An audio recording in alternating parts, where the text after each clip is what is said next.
Smite is a third-person MOBA game developed by Hi-Rez Studios.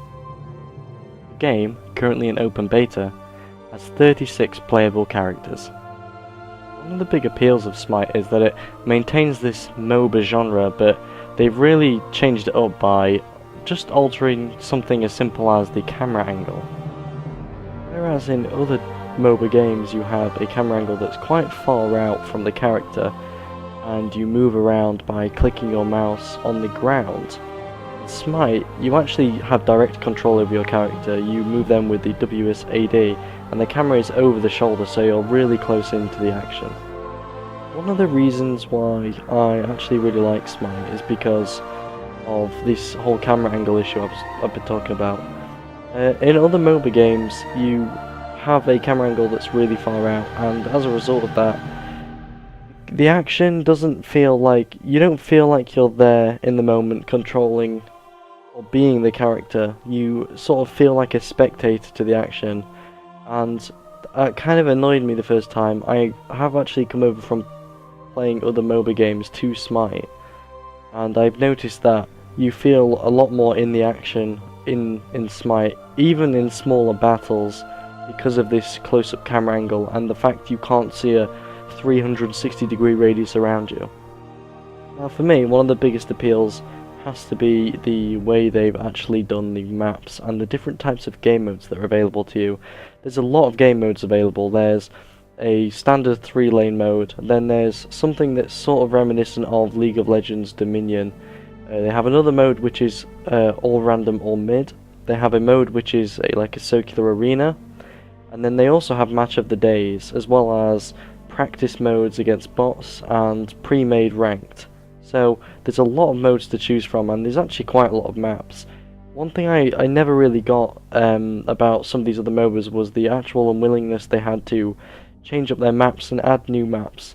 For some reason, Hi-Rez have thought that it would be a good idea to keep adding maps and game modes, and it's actually paid off for them. It's really good, and it's really enjoyable to be able to play one game in one mode or whatever, and then swap over and play a couple of games in another mode.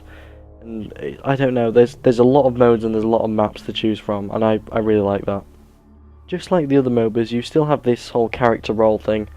It doesn't do anything new there, but it doesn't need to do anything new there. We've got character roles that are already quite well established.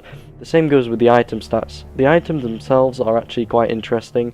They give them interesting stats, and you can obviously see if you played other MOBA games where the inspiration for some of them has come from, because some of them are very similar to other items in MOBA games. That's not actually a problem. There's nothing wrong with borrowing an idea and a concept and making something of your own out of it, which Hi-Rez have clearly done. Now, there's one thing which has always plagued MOBAs, and that has to be the community. I've noticed in Smite it's slightly better, but I'm not going to say it's noticeably better. You can clearly see that other MOBA players have come over into the game, because, I don't know, it's something about the game that brings out the worst in people. However, in Smite, a lot of the time that can actually be avoided by just sort of talking politely to players. You don't seem to get that same interaction in other MOBA games. In Smite, it's actually a lot more relaxed. Occasionally you do get players that are just annoyed, but you get that everywhere, I suppose. I have to congratulate Hi-Rez though really quickly on the fact that they didn't put all chat in their game, and they haven't caved under pressure from other players within the community. All chat never really served a purpose in MOBA games at all, apart from maybe saying good luck and have fun at the start of the game, or GG at the end of the game, and that's it really. And that's actually helped negate a lot of the anger that people have when they play and against the other team and things like that.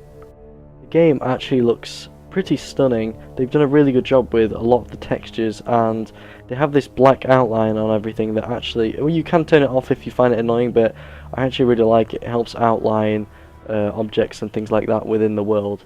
But as far as the map goes, and map design and the actual graphical fidelity of the game, it's actually, I couldn't have asked for anything better. It's really, really nice to look at. Hi-Rez have done a pretty decent job of releasing balanced gods when they release them. Occasionally we have had the problem where a god has been too strong, and a lot of players have just instantly picked him and completely dominated the game.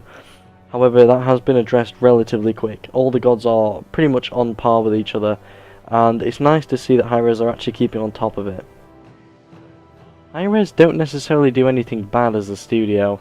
All their games have been pretty decent, and one of the reasons I've given Smite a relatively high rating is because of just the actual dedication that the team has put into making the game what it is. However, it does lose some marks for the fact that the community is still pretty nasty at times, and some of the gods that are released are overpowered, and I mean, it is fixed quick, but I would rather they just didn't release them if they are too strong.